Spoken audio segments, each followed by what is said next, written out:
Hi, thank you for joining me for another reading through the Bible in chronological order.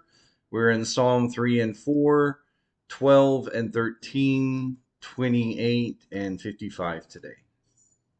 Psalm 3, a psalm of David when he fled from his son Absalom. Lord, how my foes increase. There are many who attack me. Many say about me, there is no help for him in God. Selah. But you, Lord, are a shield around me, my glory and the one who lifts up my head. I cry aloud to the Lord, and he answers me from his holy mountain. Selah. I lie down and sleep. I wake again because the Lord sustains me. I will not be afraid of thousands of people who have taken their stand against me on every side. Rise up, Lord, save me, my God. You strike all my enemies on the cheek. You break the teeth of the wicked. Salvation belongs to the Lord. May your blessing be on your people. Selah. Psalm 4, for the choir director with stringed instruments, a psalm of David. Answer me when I call, God who vindicates me. You freed me from affliction. Be gracious to me and hear my prayer. How long, exalted ones, will my honor be insulted? How long will you love what is worthless and pursue a lie? Selah. Know that the Lord has set apart the faithful for himself. The Lord will hear when I call to him. Be angry and do not sin. Reflect in your heart while on your bed and be silent. Selah. Offer sacrifices in righteousness and trust in the Lord. Many are asking, who can show us anything good? Let the light of your face shine on us, Lord. You have put more joy in my heart than they have when their grain and new wine abound. I will both lie down and sleep in peace, for you alone, Lord, make me live in safety. Psalm 12, for the choir director, according to Sheminith, a psalm of David. Help, Lord, for no faithful one remains. The loyal have disappeared from the human race. They lie to one another, they speak with flattering lips and deceptive hearts. May the Lord cut off all flattering lips and the tongue that speaks boastfully. They say, through our tongues we have power, our lips are our own. Who can be our master? Because of the devastation of the needy and the groaning of the poor, I will now rise up, says the Lord. I will provide safety for the one who longs for it. The words of the Lord are pure words, like silver refined in an earthen furnace, purified 7 times. You, Lord, will guard us. You will protect us from this generation forever. The wicked prowl all around, and what is worthless is exalted by the human race. Psalm 28 of David. Lord, I call to you, my rock. Do not be deaf to me. If you remain silent to me, I will be like those going down to the pit.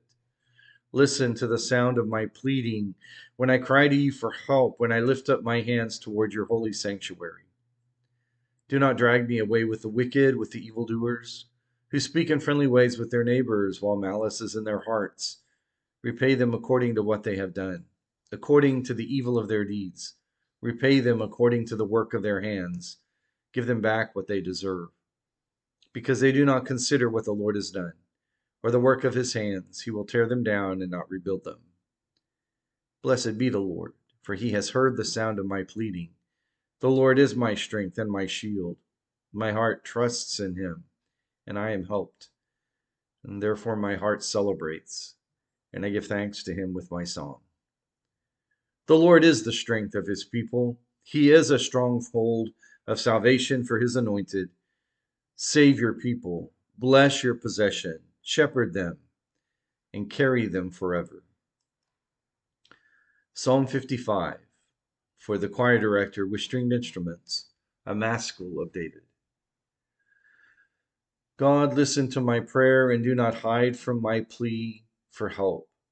Pay attention to me and answer me. I am restless and in turmoil with my complaint because of the enemy's words, because of the pressure of the wicked, for they bring down disaster on me and harass me in anger. My heart shudders within me. Terrors of death sweep over me. Fear and trembling grip me. Horror has overwhelmed me. I said, if only I had wings like a dove, I would fly away and find rest. How far away I would flee. I would stay in the wilderness. Selah. I would hurry to my shelter from the raging wind and the storm.